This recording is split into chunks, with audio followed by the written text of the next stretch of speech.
We have used the term malware previously in our course. As explained before, malware is a piece of computer code. The subtext mal refers to malicious.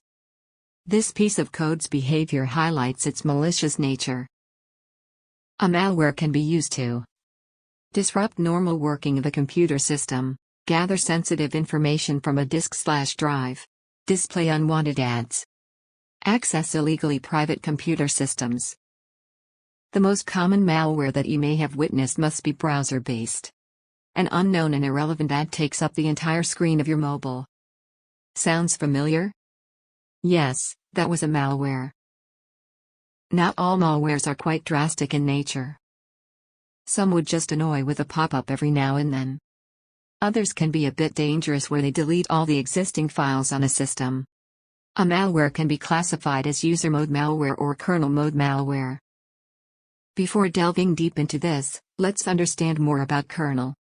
Kernel is the heart of an operating system. You will hear this line in every operating system OS lecture. Each process in an OS functions at a certain privilege level. What we see on our screens is the outermost layer, which has the least privileges. Kernel sits inside the innermost ring and has the highest privilege. The rings in between are nothing but drivers of a particular application. Their job is nothing but to pass messages from kernel ring to the user mode ring. Now, coming back to our topic of malware. When a malware affects the kernel program of an application, the communication between these rings is hampered. In this way, even if the file you want to open is completely fine, the kernel application doesn't allow this. When the kernel program is affected, all the files of that application becomes unreadable. Alternatively, when a malware affects the user level of an application, the communication is broken only for that particular infected file. This way, you can create a new file or work on some other non-infected files. Hitting the kernel program of an application is tougher and more devastating one. There are various categories of malware. The difference is in their behavior and appearance to the victim. Let's have a quick look at these types. A malware can be identified as computer virus, worm, Trojan horse. With the advent of newer technologies, many new categories of malware have been created. Adware, spyware, bloatware, and many other new names have cropped up. However, in our course, we will be exploring the ones mentioned in previous screen. Many texts suggest that the word virus is an acronym. It stands for Vital Information Resource Under Siege. The function of virus is similar to what it stands for. Virus is nothing but a piece of code as mentioned earlier. This code, once executed, starts performing tasks in the background. A victim may not understand its existence right at the beginning. But as time progresses, various symptoms of virus infection can be seen. These symptoms vary as the code variation occurs. Some viruses will use up all the computing power to perform a job. It can be a simple job of pinging google.com for no apparent reason. Due to this, the victim's machine performs very slow as majority of its resources are being used by the virus. A virus damage increases as it spreads to other disks and drives. However, it always needs to attach itself to a host file or an application to spread. Say, you downloaded subtitles of a movie, and along with the usual SRT file, there is a fishy .bat file as well. A victim might not pay much attention to it and give a copy of the same to another person. In this way, even if the victim deletes it from one of the drives, say C drive, there is a copy of it somewhere else. Not just the storage areas inside the system, a virus propagates to portable drives like USB sticks. So the infected USB stick can damage any other system it is inserted in, as the virus can be copied into the new system's drive along with the host files. This chain keeps on running, infecting multiple systems. What we saw till now gives us a picture of three main components of virus. These are concealer, payload, replicator. The concealer's job is to make virus appear as a benign application, i.e. a trustworthy and genuine application. This part is normally done by the attacker during the creation of the virus itself. A simple way is to show another app's icon as its own. This way the victim is fooled to believe that it is a trustworthy file. The payload is nothing but the actual piece of code where the instructions are stated. This decides the behavior of the virus. It can be a simple command of restarting the machine indefinitely. In the previous subtopic, we saw how a chain of propagation was created. This plan is devised by the replicator part of a virus. It may not be limited to only file systems but can be applied to networks and internet as well. Moving ahead to our last topic on virus, we shall be quickly looking at its life cycle.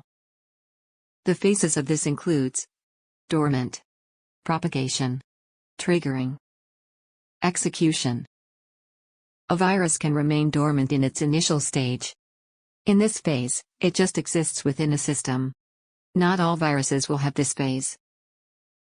While being dormant, the other active phase can be propagation stage. As we saw previously, the virus attaches itself to other programs and files. In this stage, it tries to copy itself to other group of files or an application.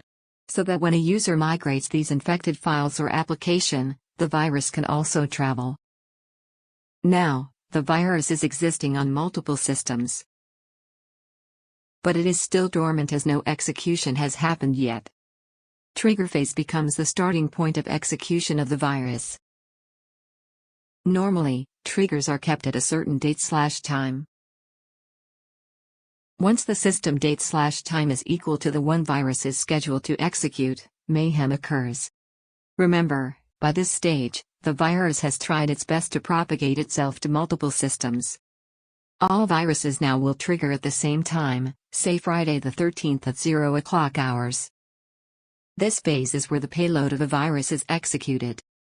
Each virus behavior will differ as per its code. This is where the users will start feeling the symptoms of damage to their systems. We know that virus and worms are nothing but malwares. Just like virus, some texts suggest that a worm is also an acronym. It stands for write once, read multiple. By this full form, we can understand that worms differentiate from virus on one important aspect. You may recall that viruses cannot spread on its own. They need a host program to attach themselves to in order to propagate. However, a worm is capable of self-replicating itself. Hence the full form, write once but read multiple times. This shows the behavioral aspect of a worm. Both viruses and worms are capable of inflicting the same kind of damage. But a worm can be termed as more nasty than the virus. It doesn't need the help of a human or a host program to propagate. Worms are standalone pieces of software code that try propagation on its own. These codes look for some known vulnerability of systems that can facilitate spreading of malwares. Usual place is the stored email addresses on a machine. More on this, in coming subtopics. The name of this malware comes from an ancient story of a battle between the Greeks and the people of Troy.